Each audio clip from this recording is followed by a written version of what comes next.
Happy Healthy Saturday morning sa inyo pong lahat and welcome sa tahanan ng mga doktor ng bayan. Ito po ang Pinoy MD. At sana ho talagang dalangin ko na dahil kakalipas lang ho ng bagyong Karding, sana lahat po kayo ay nasa mabuting kalagayan. And of course, tuloy-tuloy ang ating good health. At para syempre samahan naman din tayo sa atin po ng mga topics for today na mga tungkol pa rin sa ating kalusugan. Aba, marami po tayong makakausap. Particular na pagdating sa pagbibigay po ng mga tips and good vibes pagdating dyan. So, umpisahan na po natin yung tungkol sa pagbababad sa kawa. Na-try nyo na ba yun? Naku, ang sabi ho nila, may isang lugar dyan, somewhere out there. Aba, hindi lamang ho sa tubig kayo bababad. Kung hindi, meron din silang ino-offer dyan na pwede kayo magbabad sa halamang gamot at maging sa prutas. Naku ha, kakaiba yan. Pero alamin ho natin kung saan nga ba yan mamaya. At eto pa, para doon sa mga namomroblema dyan sa pigsa. Yung iba daw kasi sinusunog para mapisat. Yung iba naman, ako nilalagyan daw ng kakao. Ang tanong, epektibo nga ba yan? And more importantly, safe ba yan? O baka naman lalong lumala pa? Naku, wag kong basta-bastang gagawa ha pagka hindi pa yun na eksperto. At ito pa, narinig nyo na ba? O nakita kaya yung nag-trending na isang guro? Aba, bakit kanyo? Aba, bukod ho sa pagsasayaw, aba meron din siyang pa-vitamins at naku, meron pang pa-breakfast sa kanyang mga estudyante. Talagang nakakatuwa, di ba? Pero dapat nating malaman, mga mommies and daddies out there, kung ano nga ba ang dapat na nutrisyon para po sa ating mga nag-aaral na chikiting para naman okay na okay sila habang nag-aaral sa kanilang mga eskwelahan.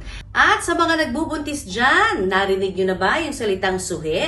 Nako, narinig ko na yan. At karamihan sa mga pagkakataong narinig ko yan, may kaakibat na pagpapahilot daw, para maitama yung posisyon ng baby sa loob ng sinapupunan.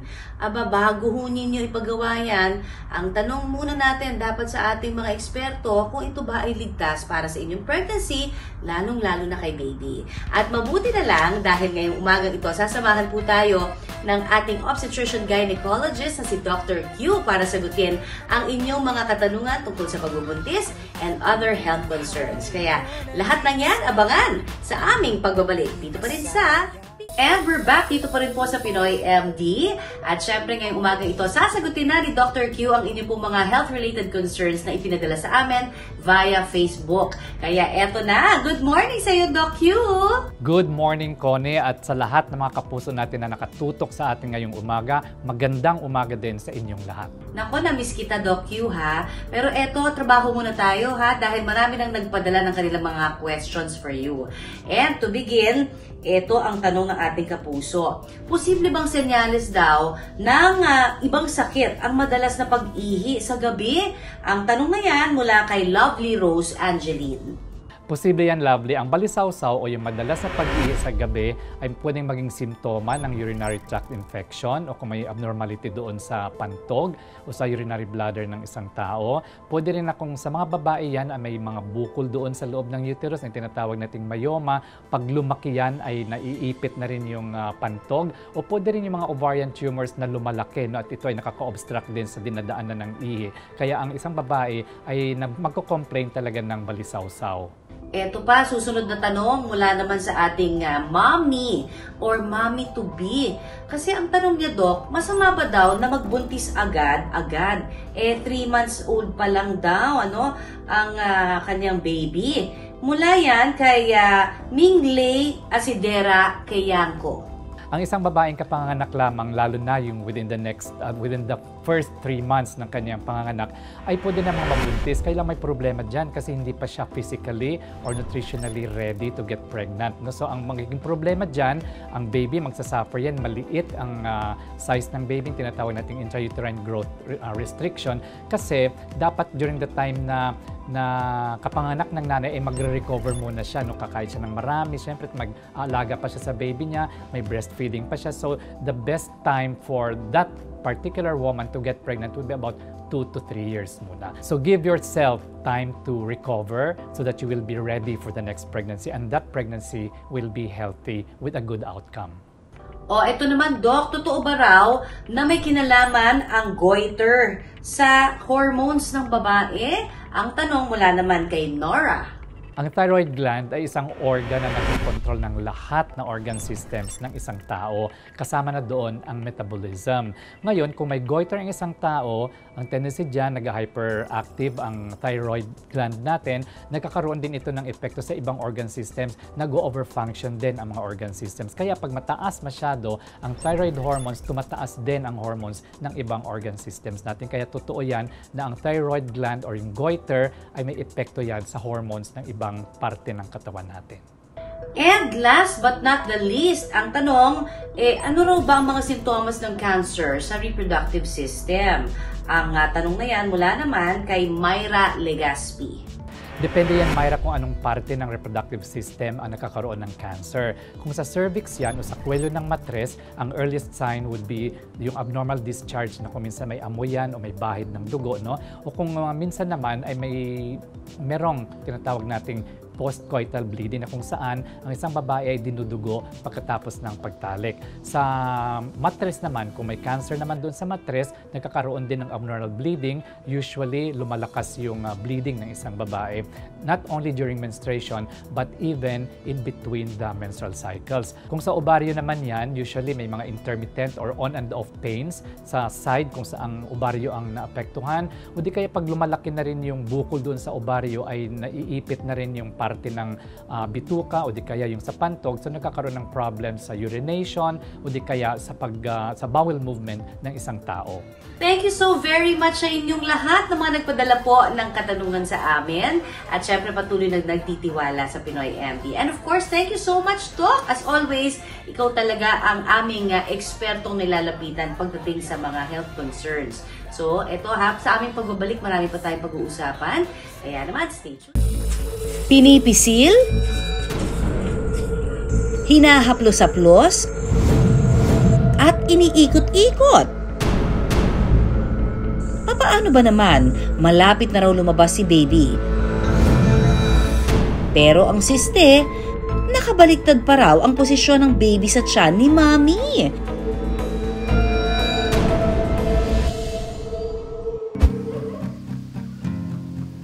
Ang paghihilot nakalakihan na raw dito sa San Juan, Batangas.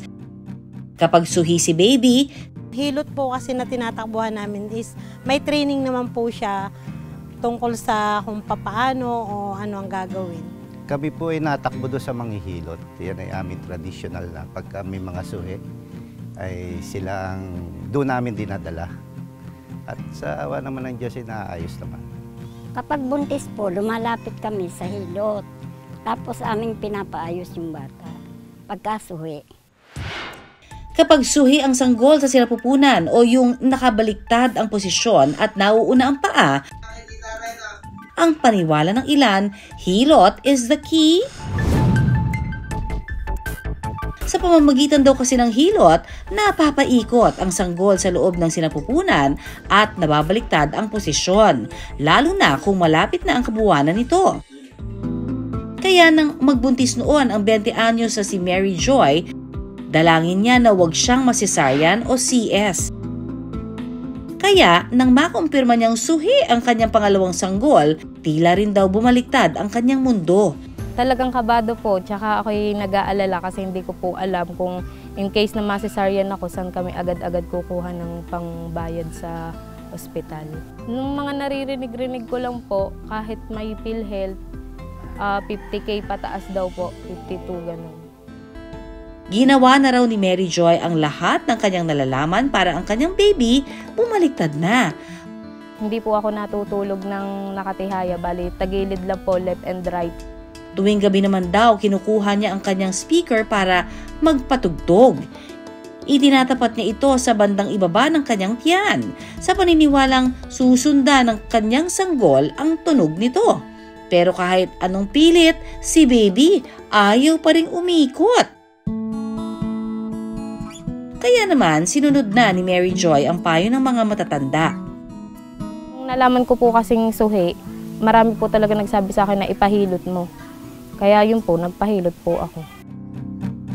3 beses daw siyang pabalik-balik sa manghihilot, simula sa ika-6 na buwan niya hanggang sa ika-8 buwan.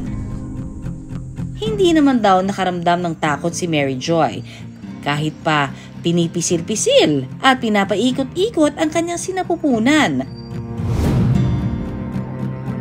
Gawa po ng talaga naman pong kita ko nung ginaganon. Tsaka ganun po talaga ang nung naghihilot. Hinihipo niya kung ano. Kaya hindi naman po ako nag-alala. Tsaka wala po ako nararamdaman na masakit. Ang mas nakakatakot para sa kanya, ipanganak niya si baby na una ang paa. Pwede daw pong mamatay ang baby pagka po pinilit na ianak ng suhi. Lalo po kung hindi naman talaga professional yung nagpapaanak. Mayroong 3 uri ang pagiging suhi o breech pregnancy. Una ay ang complete breech, kung saan parehong paa ni baby ay malapit sa birth canal ni mommy.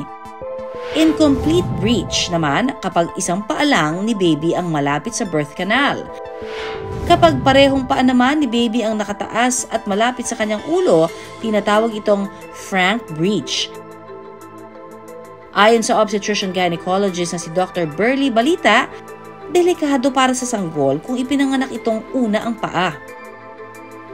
Pag unang pagbubuntis ito at suhi si baby, ang plano talaga dyan ay cesarean section. Pag katawan ang naunang lumabas, may danger na baka hindi lumabas yung ulo. So, napaka-emergency situation nun. It's an obstetric emergency. Kasi dapat dire-diretso lang ang labas ni baby within minutes. So, pag hindi siya nailabas on time, nababawasan yung oxygen sa brain. So, doon magkakaroon ng problema si baby sa development niya, lalo na sa ang neurodevelopmental function. Pero ayon kay Doc, normal naman daw na bumaliktad ang posisyon ng bata habang lumalaki pa sa sinapupunan ng isang ina. Pero dapat hindi ito lalagpas sa ika-7 buwan. About 25% ng pinagbubuntis, ganong panahon, pag chinek nyo yan, suhi pa yan. Pero mga 3 to 4% lang ang nananatiling suhi. So, ibig sabihin, natural na iikot din yon ang pagmalapit ng mga anak kasi ang ulo, hinahanap niyan ang pinakamaluwag na posisyon. And kalimitan yun yung nasa baba. Pero Doc, papaano nga ba malalaman kung suhi si baby? So sa parte ni Mami, pag mga 7-8 months na siya, malapit na mga anak, ramdam na nila yan yung pagsipa ni baby. So pag suhi, kalimitan, nararamdaman niya na doon talaga sa baba sumisipa si baby. To the point na tuwing sisipa si baby, parang naiihi siya. So, kalimitan, talaga, yung movement, ramdam nila yan na dun sa baba, sumisipa. Kung suhi pa rin daw si baby hanggang sa araw ng paglabas nito, kailangan na raw itong cesarean section para maging ligtas si baby. Pag hindi talaga mailabas ang ulo, walang choice kahit ano ng procedure ginawa. Sa hospital, ibinabalik ulit talaga yung buong katawan at masesesaryan pa din. Hindi raw inirekomenda ang pagpapahilot ng suhi nang hindi nasusuri ng eksperto. Pwede kasing mangyari dyan is ang humilab maigi yung matres ni Mami, tapos mahihirapan si baby. Ang hilab kasi ay stress yan kay baby. So kung walang monitoring, hindi natin alam kung ano yung response ni baby dun sa hilab na yon.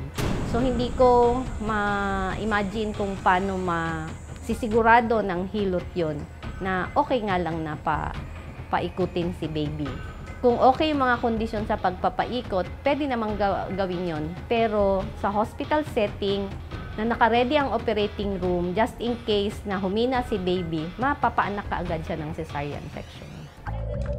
Kaya payo ni Doc, magpakonsulta sa doktor para di malagay ang inyong baby sa peligro. Pag wala tayong mga ginawang investigation kung okay ba na paikutin si baby. Sa hospital kasi, pag ginawa yan, kailangang chine-check muna by ultrasound na talagang suhi si baby.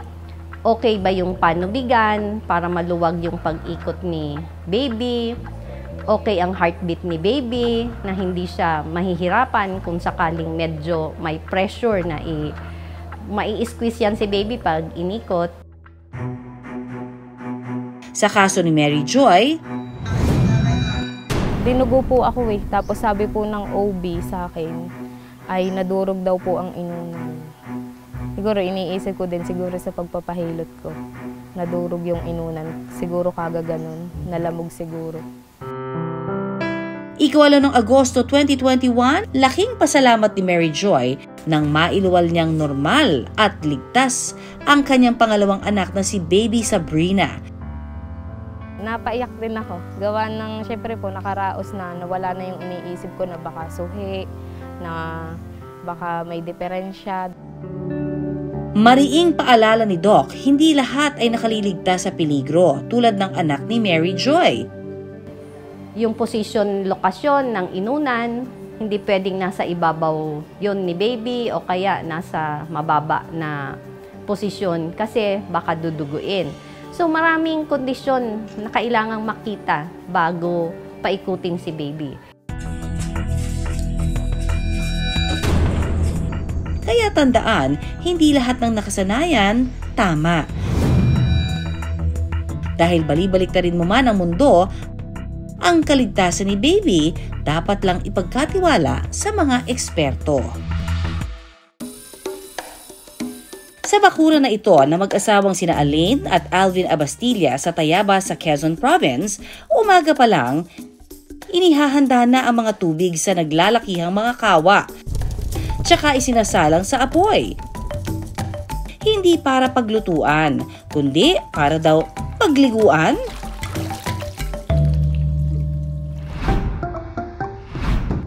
Taong 2020 nang magsimula ang pakulo na ito ni Elaine at Alvin.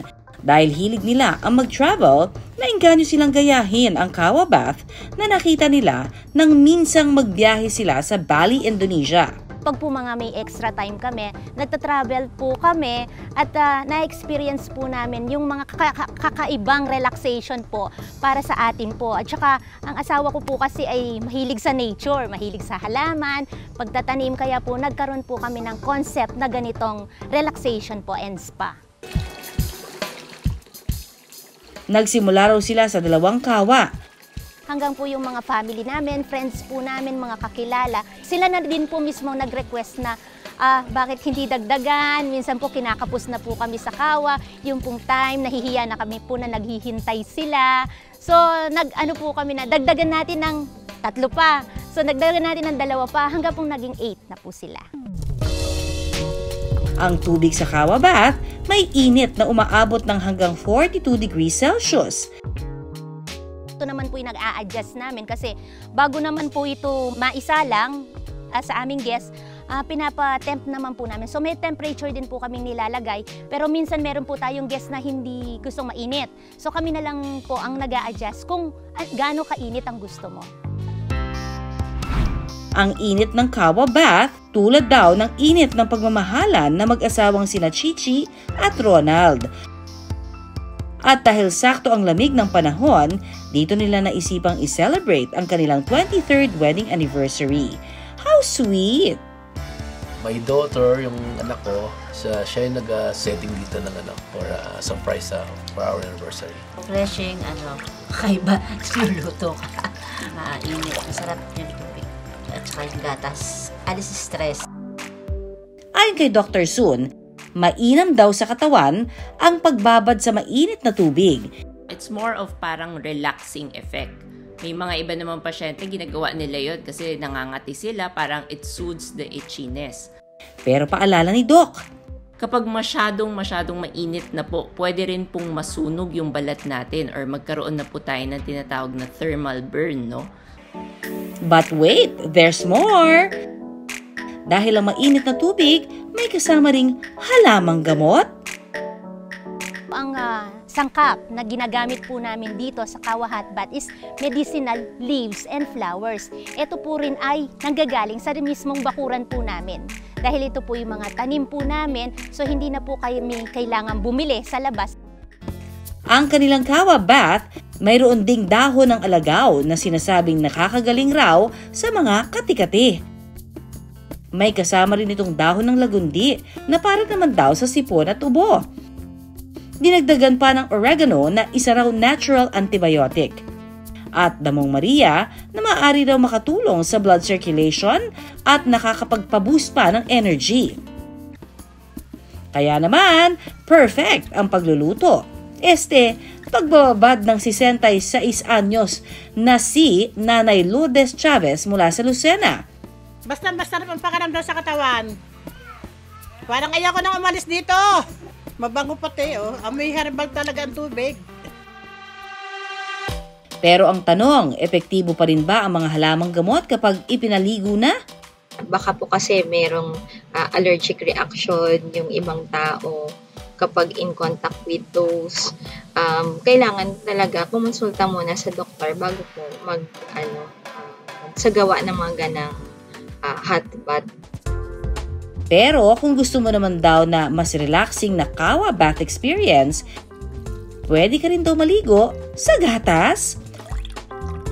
100 pesos ang bote ng fresh milk na po pwedeng ihalo sa tubig na iyong pagbababaran.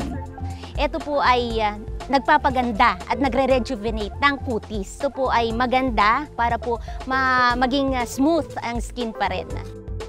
Milk actually contains oils, parang may mga moisturizers po, proteins, it also contains lactic acid, no? So, it has been said na parang may konting soothing, moisturizing, tsaka exfoliating effect po siya.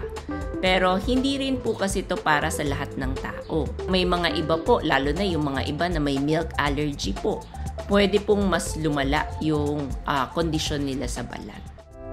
Pero kung gusto ninyo ng refreshing feeling, prutas ang para sa iyo. Yung mga fruit scrub na ginagamit namin is galing din po ito sa aming bakuran. Usually po yung pag nag-fruit scrub namin is yung more on citrus para po kasi dun sa ating skin.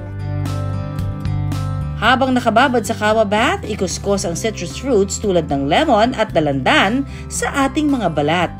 At mananatili ang extract ng mga prutas sa mainit na tubig sa kawa na pinagliliguan.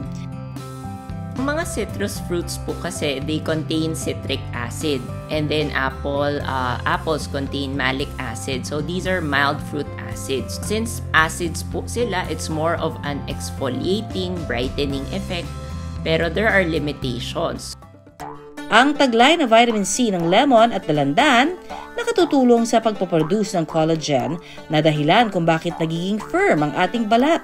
Pero paalala ni Doc, we've had cases rin na may mga pasyente, they took advantage of that idea, nag-scrub po ng kalamansi sa kilikili.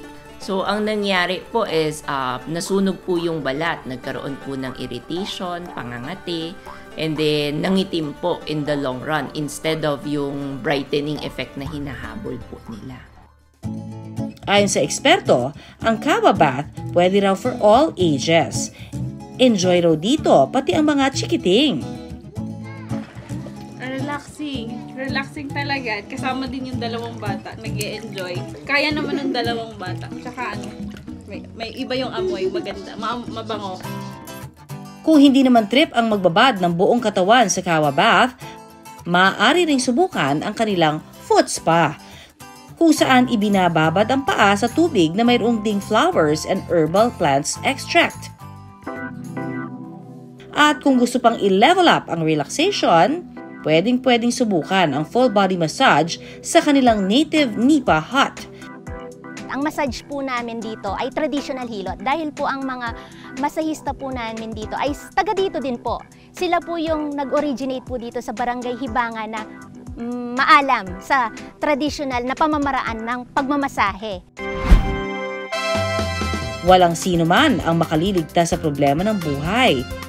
Kaya naman kanya-kanya tayong hanap ng paraan para makapag-enjoy at makapag-relax. Parang ayoko nang umalis dito!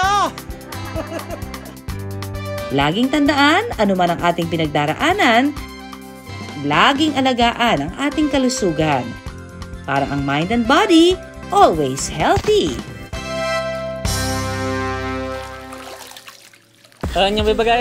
Aakalain mong may inuman session ang magbabarkadang ito.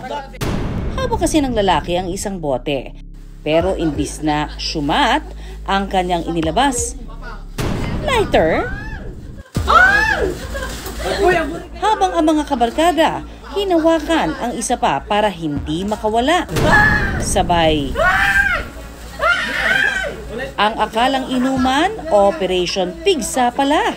Sinubukan pa nga muna nila ito bago tuluyang gawin ang operasyon. Pwede na. Pwede na pero mapdi yan, I'm sure. Hanggang sa naglabas pa sila ng isa pang bote. Tama na yan. At muli nilang sinilaban ang bote malapit sa pigsa. Hanggang sa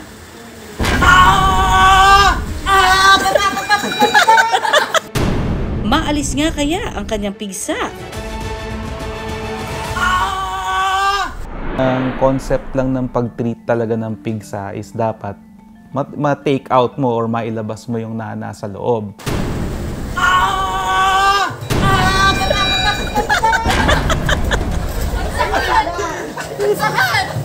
Nalang. Dok, dapat bang bote ang gamitin pang alis ng pigsa? Kasi merong konting layer ng alcohol sa loob, tapos ilalagay doon sa ibabaw ng pigsa. So once the alcohol burns, nagkikreate siya ng vacuum, hihilahin supposedly yung abscess from the pigsa. Pero paalala ni Doc, delikado ang ganitong pamamaraan. Sterility is key. Sterility, ibig sabihin, kailangan malinis. Pagkakalinis mo ng sugat, and then lalagay ka ng antibiotic ointment para ma-cover ng antibiotics yung buong sugat itself. Kasi for a small thing na pigsa, baka mas lumaki yung problema. Ngayon, instead na i-drain na lang ng doktor siya ng properly na malinis, baka ngayon kailangan i-excise or tanggalin ng isang buo yun. Sinong relate nito? Alam niyo ba kung ano to? Samantala, iba naman ang teknik ng babae sa video na ito. Ito ay pigsa. Grabe guys. Grabe. Ang laki nito, sobra. Sa halip kasi na apoy at bote, ang ginamit niya kontra pigsa, kakao. Tapos ito naman ay kakao. Niligid na kakao para sa para pumutok daw yung yung pigsa, para pumutok yung mata niya. Ayon kay Dr. CJ Montes, ang ganito kalaking pigsa, dapat na raw ipakonsulta sa doktor. Ibang problem na meron na actually yung patient na yun. Hindi na siya simple na pigsa. Hindi na siya simple na pigsa. Ang tawag na doon, cellulitis na. Sa laki raw kasi nito, apektado na hindi lamang ang balat kundi hanggang sa muscle tissues. Kaya, mas maselan daw ito kumpara sa simpleng pigsa. Sobra sa legs ko pa talaga tumubo. Sobrang sakit, guys. Kung ganon, epektibo nga bang pampagaling dito ang kakao? Lalo na't hindi naman pala ito basta-basta pigsa. Like yung dinurog na kakao, dinurog na whatever, dahon ng halaman dito. Pag pinatong mo siya doon, hindi naman magtatraverse yung whatever secretions meron yon, papasok sa skin. Hindi niya magagawa yon kasi it was not designed to be that way. Ang payo ni Doc, anytime nagkaroon ng parang pigsa, tapos walang available na medical facility, wala kayong makonsultahan na doktor or medical or health personnel, just keep it clean. Linisin mo lang ng mild soap, punasan mo ng betadine in an effort na magkaroon ka ng time or access sa proper treatment. Maraming different kinds of abscess. Again, kaya mahirap siya sabihin na which is surgical, which is non-surgical, which is yung hayaan mo lang siya and let it heal by itself. Kaya kailangan medical intervention pa rin. Ang pigsa, maliit man o malaki, hindi dapat ipinagwawalang bahala. Kaya huwag basta-basta mag-eksperimento, ugaliing laging sumangguni sa mga eksperto.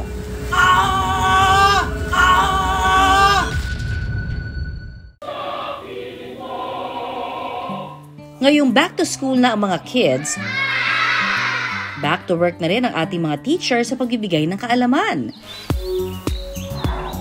Pero ang isang guro mula sa Bonifacio, Misamis Occidental, hindi lang kaalaman ang pinamimigay, pati na rin panlaman tiyan. At may bonus pang sayawan. Meet Teacher Jeric, ang teacher na very energetic. Ang kanyang lesson for today's video, kung papaano mas maging bibo at ganado. Hataw rito, hataw ron!